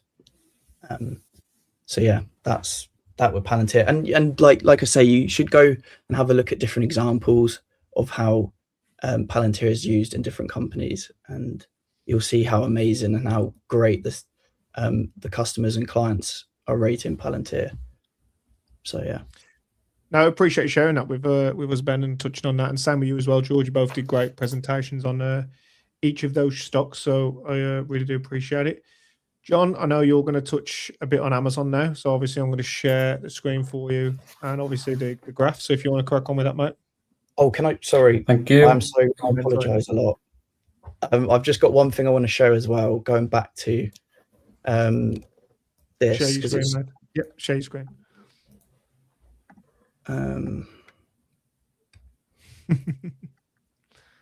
Yep, I got you. So if you have a look at this graph as well, which is quite interesting, is the existing customer revenue 39%, and then the new customer revenue is 31%. So it just reiterates again the existing customer revenue growth.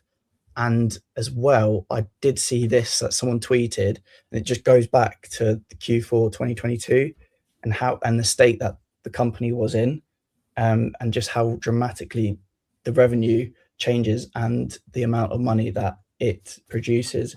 So yeah, you can pause your screen and have a look yourself, but it's just mental how quick Palantir is growing of the company. And yeah, I'm just excited for the next few quarters. But yes, I just wanted to share that as well. No, it's all good, man. Right, yeah, John. On Amazon. So we'll start off with stock price. After the earnings have fell up to 10%. For the week, it's down 10%. But if we look at the graphic there for the year, it is still down. So it's quite a sharp drop. One of the biggest outlines really is that they planning for 200 billion in capex expenditure, which didn't possibly land as well as they were hoping, because a lot of analysts had them down as 150 billion. So it is one third higher than what they're expecting. And this is to focus on AI, chips, robotics, and low Earth orbit satellites, which we'll get onto. So if we look at the finances for the quarter, as we can see, earnings per share was in line and revenue beat by 1%. Year over year, earnings per share is up 5% and revenue is up 14%. So not really huge. If we go into the fourth quarter a little bit further, net sales were up 14% to 213 billion. Operating income was up to 25 billion from 21 to 22 billion. And then I've got a nice little graphic here, and I just wanted to compare. And it was actually stemmed from something that Jordan said in the community around the revenue. So I took a quick look. And if you look at these 5 companies here that are spending quite a lot of money, Amazon is the highest revenue company, but has the lowest net profit margin, and by some way. And this actually came across on the earnings call. One of the analysts asked, with all the extra CapEx spending going on, and Amazon sort of not delivering as much money as people were hoping back to the shareholders, what does this mean for the future? And I just thought it was really interesting to look at that. And if you have a look, 716 billion revenue, and they're coming out of 11 billion free cash flow, and it dwarfs in comparison to the rest of the companies. Now, take this with a pinch of salt, because it is slightly different from the rest of the companies. The core part of the business is the retail side, which historically has lower margins. But I just thought it was something really interesting and key to highlight, and me and Will were discussing this. But for the full year, net sales were up 12%, and that brought in the 716 billion. The Amazon Web Services alone, that was up 20%. So there's still some high growth in the tech part of the business. Operating cash flow increased to 20%, and the free cash flow decreased 70%, down to 11 billion. And this is due to costs that they've had to pay for property and equipment, which is linked to AI alone. So not only have they had to raise their CapEx for 2026, they've also overspent in 2025. That has massively reduced their free cash flow.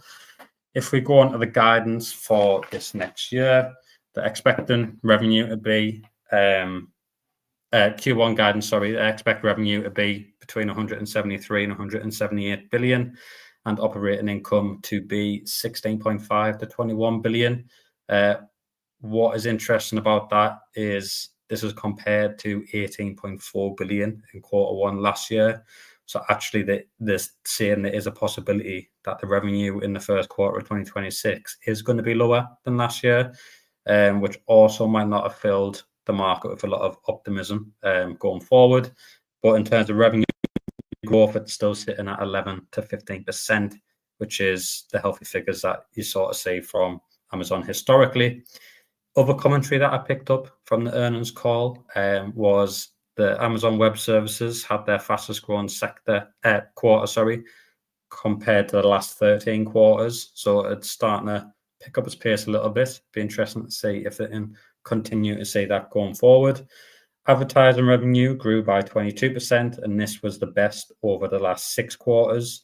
And this has been supported by a lot of their investments into the Amazon Prime. So this is a mix of the video and the shows at the show, and actually sellers on Amazon paying for ad spaces. But talking about Prime, they had the highest ever streamed NFL game with 31 million viewers concurrently. They also debuted the NBA across 200 different countries. So they're getting into live sports. And I think, as we all know, live sports is an absolute money grab, in terms of they have to pay for a lot, but they get that back quite a lot in the ad revenue that they bring in. They've also extended their Champions League rights to 2030 to 2031. So yet again, making them a favourable streaming platform for people to have. And then the last commentary that I picked up on was around the AI chips, and that AI chips production and sales has grown rapidly. So from the Trainium and Graviton chips, their annual recurring revenue exceeds 10 billion now. So that's quite a good threshold to get over, and hopefully going forward will continue to grow and sit at a nice rate for them. And then another thing that I wanted to pick up on, which also would have contributed to the drop, is the mixed shelf offering. Now, this lets a company pre-register securities with the SEC, and then they have flexibility and control over when they can sell securities or raise debt to raise funds.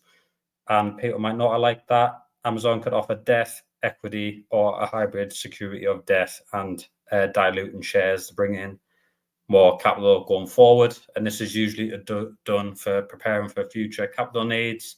It can help them time the fundraising to favourable market conditions, because they could wait until the stock is at a better price. And and do it that way, and it expands their flexibility in terms of being able to raise capital. I don't think it's a bad thing. I think historically in the past, a lot of the top companies have done this and not even exercised it, but it is a overhead of they possibly think they're going to have enough cash to do what they want to do capex wise. Obviously, shareholders don't often receive share dilutions well, especially of such a big company. So yeah, I thought that was interesting. Overall, I thought the earnings were positive. I think what shocked a lot of people was how much they're going to spend on the capex going forward. They did also mention in the earnings call, which I've just remembered, they're trying to build out the networks part of the business, a bit like AST that Jay's invested in, and they're looking to have that commercialized by the end of this year. So that's another arm of the business that will start bringing in revenue for the company. But I think for me, I think it was a positive earnings. Obviously, a lot of fear over what they're going to do going forward with capex, especially if they're reserving the right to raise more capital. But it's one of those where if you have faith in the company, you're probably not that fazed by it, but it's one to watch closely with how much capex spending there is going on. And on the right side of the screen now, you can see a comparison of all the confirmed / guided capex expenditure for 2026. And Amazon currently have the highest capex budget going into 2026. They might not spend it all, or they might spend more. But I just thought it was interesting to highlight. Anybody else got anything to touch on that? No. I guess I just say that Amazon's always been quite a low margin business in terms of how they operate, and obviously the main commerce side. AWS is much higher margin, and that sort of is helping prop up their capex and support that lower margin side. And I think they've always been, their sort of business approach and strategy has always been reinvest, grow now to have more revenue in the future. But obviously the main thing that a lot of investors are taking away, and the reason for the drop, is that their capex to their free cash flow ratio is so much further off or higher than everyone else. Because as John just showed, like, their capex is the highest and their free cash flow is the lowest. And obviously those numbers don't add up. So there's going to be some sort of short-term added pressure in selling off securities or acquiring more long-term debt. But that has almost always been the way for Amazon. So I think if you're a long-term investor in Amazon, that's kind of part of the package of what you're buying into. Anybody else got anything to touch on Amazon there, or? No. Right, Ben, if you want to show me your screen again, mate, and get that ready, we'll the next thing we're going to be touching on is the AMD and Ben's story with that. So I know you've been holding that for a while, Ben. So yeah, if you want to share away, mate, and we'll jump straight on that. Yep. Right, yeah. There you go, mate. So obviously, first off, they did beat earnings. They beat their EPS of, well, they expected $1.32. They reported $1.53, beat by 16%. And then their revenue they expected was 9.67 billion. They reported 10.2 and beat by 6%. So that's AMD. I'll go through it fairly quickly because I know obviously this has been a long stream for everyone, but some key financial highlights here. Obviously the fourth quarter 2025 revenue, 10.3 billion, up 34% year over year. So strong growth with AMD. And the fourth quarter 2025 net income, 2.5 billion, up 42% year over year. And yeah, the free cash flow thing as well, at the moment, like $2.1 billion, nearly doubled year over year, which is huge. And their EPS 40% year over year. One thing I'll touch on is obviously one of my, like, the thesis for me with AMD is the fact that AMD have gone down the chiplet route compared to NVIDIA. NVIDIA have always gone down the route of monolithic, and the chiplet design could be an edge for AMD when it comes to obviously the next kind of phase of AI, possibly. Obviously, it's not guaranteed, but obviously NVIDIA are winning the race at the moment, especially as at the beginning it was obviously training And if I have a look here, data center, AI accelerator, TAM, inference growing at 80% CAGR, which is just mental. And also the fact is Lisa Su does underplay like the market a bit. Like I would say Jensen's a bit more bullish with the market with the TAM and everything. I think his predictions were higher, but Lisa Su downplays it a bit. But yeah, going back to the chiplet part of it is chiplets have a better yield cost, great for inference, and detects defects, kill one tile, not the whole GPU, which is huge because obviously as all these big companies like Meta, they'll be obviously wanting to save as much money as possible, obviously because they're spending a lot with CapEx, and chiplets could be a good answer to it. And I believe AMD will gain market share as we grow into inference. And I've got a few more charts I'll just quickly show you in a minute. But yeah, as we'll be moving from training to inference, obviously training is always going to be there in the AI space because obviously you've got to train the models all the time. But inference is obviously, if you don't know kind of the difference, like inference is, for instance, when you speak to ChatGPT and it will spit out an answer, things like that. Yeah, so AI data center training, the learning phase, AI data center inference, the working phase. Lisa Su said the company is ready to scale its AI business to tens of billions in revenue by 2027. AMD expects AI inference demand to grow 80% per year in the near term. That's what Lisa Su said. And I'll just show you as well some more graphs that I did find. And it's just what I wanted to just show is just how inference is going to be huge in the next few years, and how a lot of money will be spent on obviously they'll need the compute to do with inference AI. So you could think of it like this as well.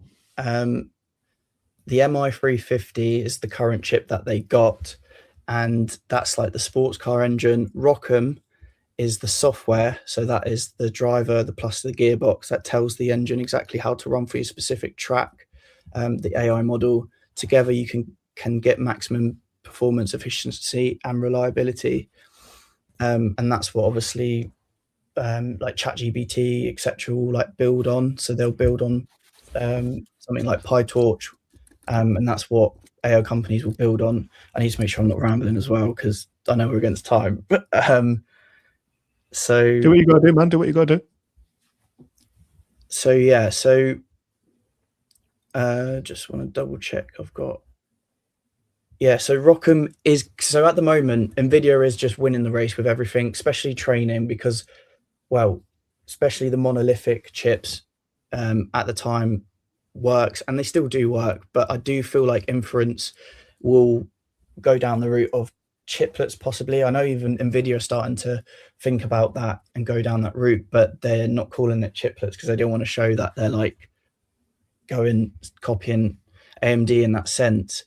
Rockham is getting better and is open source and flexible, meaning it can have a future advantage as companies can be more flexible with it using different hardware. AMD or someone else comes along with better performance or price. Having an open stack like Rockham makes it easier to switch. So in the long run, that flexibility could save a lot of headaches and money if competition heats up. Whereas CUDA, which is NVIDIA's equivalent, you have to obviously use NVIDIA hardware. It's not flexible in that sense. So I'm not saying AMD is going to take over NVIDIA in market share, because NVIDIA's just got like 90% market share. But even if AMD just gets a slight bit of it, that's a lot of growth. But what happens if NVIDIA does maybe slows down and maybe AMD does catch up with what they're doing, especially with the MI450 chip that's coming out, which is what a lot of people are anticipating. Then a lot of these companies, they'll like the fact that Rockham is very flexible, whereas CUDA isn't. So they save money in that sense. But anyway, so just going on to some of the finances as well.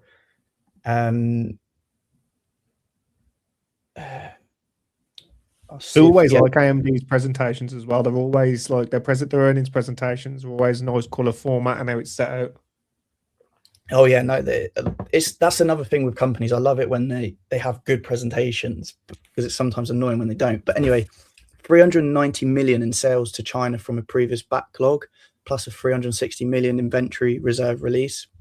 They had previously written this inventory off as a loss when export bans hit, but because they eventually sold it, that old loss turned into pure profit gain in Q4. Well, obviously some of this money would have come from other quarters, but they couldn't sell it at the time. So obviously it's come into this quarter.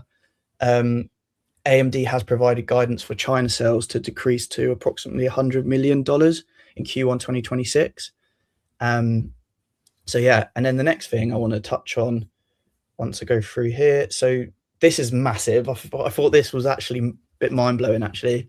Free cash flow, 15.4 billion in 2025. I mean, compared to the other years, as you can see on screen, hopefully you can see that. It's just mental really to see. And I think as well, AMD could be a bit of a, I shouldn't really say money printer, that's probably the wrong word, but like Palantir, they're just producing so much cash. And I think AMD, as we're seeing with all these CapEx spends, as Jordan and John mentioned, it's just mad how much CapEx is being spent. And obviously that will get filtered into NVIDIA, AMD, Intel. Yeah, and then the next thing as well, their forward PE has now dropped to 31, which is great. I think the median is about 40. Or just under, or so it's becoming quite an attractive price, AMD. My thoughts on why AMD possibly dropped, because a lot of people have asking that. There's AMD dropped possibly because of guidance wasn't as high as people expected, even with the beat and raise, but wasn't enough. But one thing you got to remember as well, especially for the next few quarters that they give guidance on, that's not including the MI 450. The MI 450 comes into play in Q3 and Q4, and that's where the exciting quarters are going to be. So that's something to remember. Yeah, and I was just saying it's good that it's dropped, as stocks can't keep going up. Like, you can't expect stocks to always keep going up, even if they do beat earnings, and they do amazing earnings, because the valuations just overstretch, and it's just good to sometimes correct and come back to reality. And that's why I'm showing you the forward PE to be 31. It becomes a bit more better to buy instead of them being up here when it was just over 60 forward PE. I'll just briefly, just to finish off, I'll just show you what analysts are saying for predictions, just so you can have a pause and you can have a look yourself. But yeah, in 2030, they believe they could be doing an average of $27 in EPS and $159 billion in revenue. So yeah, I think AMD personally could be a very good stock to get into. This is not financial advice, but I think with all the CapEx spend and the way the future is going for the next few years, I think there's just a lot of growth. And yeah. Appreciate you touching on that as well, Ben. That was we do appreciate. Has anybody got anything else they want to add on to the end of Ben's AMD earnings there or anything? No, mate. No, that's fair enough. Right then, so to finish off, what we're obviously going to do, we're going to look at next week's what's going on in the market, and so if I load this up now. Where's my screen? Here we go. So first things first, we'll touch on the earnings. So some massive earnings next week. What's everybody's thoughts on the earnings that's coming up next week? Well, hopefully Oscar's good. To be fair, I'm just focusing more on what they say, and if they're going with, for instance, 2026, this year now, we're in 2026. Are they going with the same thing of saying they're going to be profitable? I want to see the guidance more than anything, because obviously there's a bit of turbulence with Oscar with the healthcare situation. So I just want to see what the guidance give. And then I'm interested in, to be fair, I'm interested in Coinbase because of obviously what's happened with crypto. That might be, I don't know, quite ugly. Yeah, I mean, to be fair, myself, I'm really watching the likes of obviously Nebius this week and Robin Hood. I know, Will, you'll be excited yeah, for Hood Robin as Hood. well. And George, you've got George, you're in Hood as well, aren't you? I've got a tiny bit, not properly.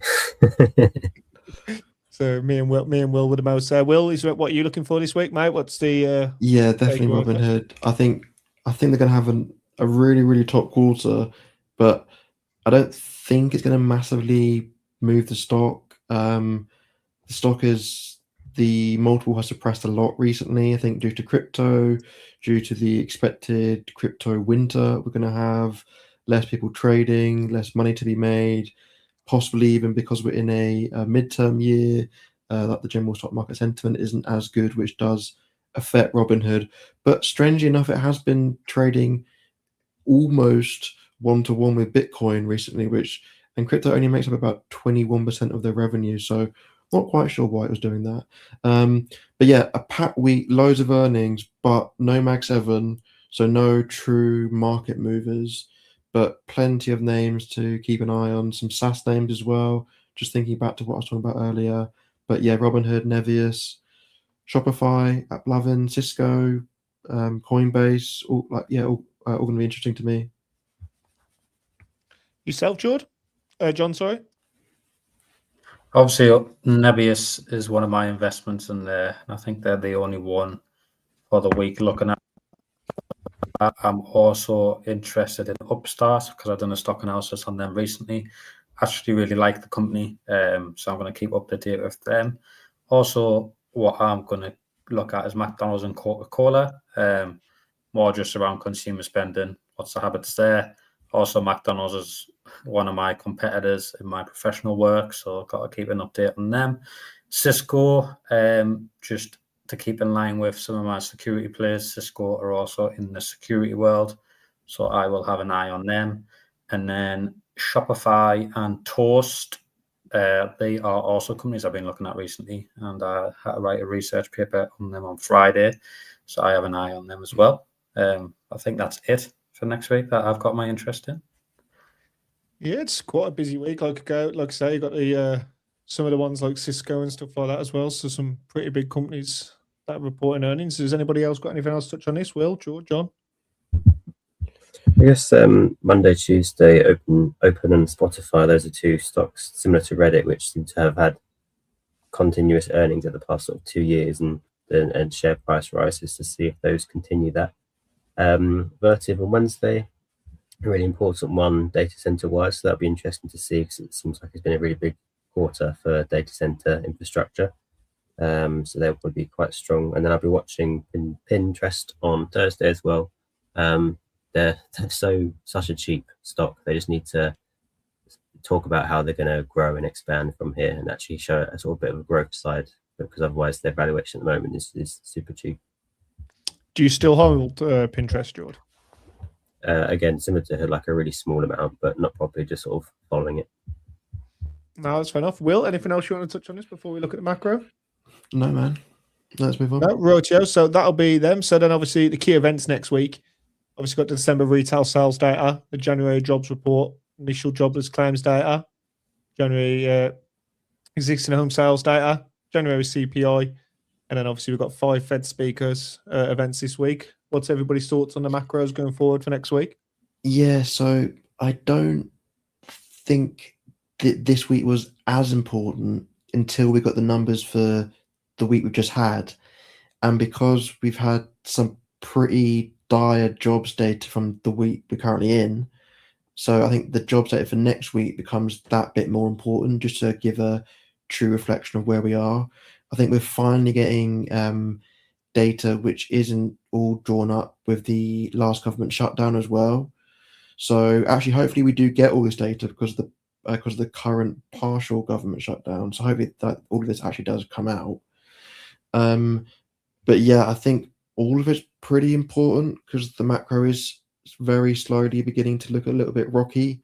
Even though I do think it is important to remember that the macro can take many, many months, often many years to actually unwind. So even though we did have the rocky jobs data this week, obviously potentially next week as well, I'm not sure what the numbers will be yet, but it doesn't instantly mean that sentiment's flipped and future growth is gone, and like definitely going to be in like a recession like that. Like, it doesn't mean that at all. Like, it takes like a long time to unwind the macro, and perhaps we are, but I think we are towards the start of that. So the jobless claims data, very important. And then, of course, the CPI inflation data on Friday is going to be really important. It's not the PCE, which is the Fed's preferred inflation data, but I think, I think it's important to have a look at the CPI as well. So, and I guess with the Fed, with 5 Fed members speaking as well, it might just give like an idea of where we're currently at. Are they going to cut soon? Some people are starting to say that we should because of the jobs data this week, and possibly that they might throw their opinion out on Kevin Walsh as well, which is obviously very important to the macro moving forward a bit more towards May, June. Anybody else got anything they want to touch on that data? I think I always put a big focus around inflation data, so I'll be watching Friday's numbers quite closely. Inflation is a big one for me, especially with the sort of string of rate cuts that I think are obviously prioritizing job side and company side over the inflation side to see how that's evolving, because it is like a persistent issue that does need to change long term. I think one thing that's not been added onto here as well, Will, which I don't think is a crazy, well, it's something to watch and keep an eye on, is obviously there's another possible thing of a looming government shutdown again next week, isn't there? Yeah, we just need to see how that all plays out. And if obviously we're looking at poly markets, for so to speak, there's a 60% chance that it happens at the moment. Okay. Yeah, I think that's currently like a day-to-day, hour-to-hour type thing to be aware of, really, because that can change at any point. Yep, that's exactly right. So it's definitely something to watch, but not something to linger on, in my opinion. So from that, we're going to go into predictions now. So obviously, as of last week, these were the predictions that happened. At the moment, me, John, and Will are leading the charge. The stream is having a bit of a tough drought, and Jordan obviously got one wrong as well. So first things first, let's move it down the list. Will, what's your prediction for next week? Oh, I wasn't quite ready for you to come to me first. I think, shall I go with fifth? You know what? I'm going to go with my first bear, and I'm going with my first red week. And yourself, Jord? I'm also going to go bear and go red. And yourself, Ben?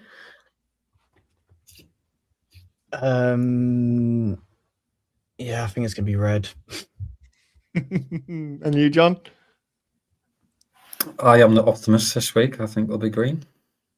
Oh, yeah. And myself, I'm currently, for most of the stream, I've been looking at the weekly candles on the SPX for the last how long, and the actual change between each week of where it's finishing at green is so minimal. It's more about where it opens. I've also been looking at Bitcoin price throughout, and it's stabilized around the 70 mark. I think green as well, so I'm going to go with green. So me and John are green. Ben, Jord, and Will are red. Now, obviously, the stream have been voting throughout. We've had 67 votes on it. We've got 66% green and 34% red. So this week, I'm going to be siding with the stream. So it's me, the stream, and John against Ben, Jord, and Will. So, yeah, it'll be interesting to see where we're at for next week. So, yeah. I believe, is there anything else that you want to touch on, lads, or anything else you want to do with any closing remarks? No, I enjoyed the stream today. There's been so much to cover recently. I think like this year's just got off to an absolute flyer. There's been loads to cover, and then we're right into earnings. So there'll be more earnings next week, I'm sure. I'm sure we might touch on Robinhood, maybe on Nebius as well. But we're going to look at the 3-day rule next week as well. And I'm sure the market will throw up some new news and some craziness, which we will cover as our main story as well, I'm sure. Yeah, no, and I look, Sam, I touch back with what Will's just said as well. I really appreciate everybody tuning in on these Sundays to take their time with us. Obviously, we get a fair few hundred people now rolling in and watching the streams, and obviously we've had it across the 3 channels tonight. So if you do want to follow Ben and John, their links are in the description. So yeah, John Ben, Jord, Will, appreciate both all of your time. We're just about to hit the 2-hour mark. So, yeah, that's something else. So is there anybody else want to say anything before we end the stream? I just want to say quickly to anyone that's watching my stream, make sure to check out Jay's stream and YouTube channel, and also John, link in the description. Jordan and Will don't have any YouTube channels, but I think they should. They might do in the future, but yeah, make sure you check out Jay's channel and John's. Rightio then, it's been great, and I appreciate everyone joining us. So thank you very much for joining us on this Sunday, and we'll see you again next week at 8 p.m. Thank you very much, everybody.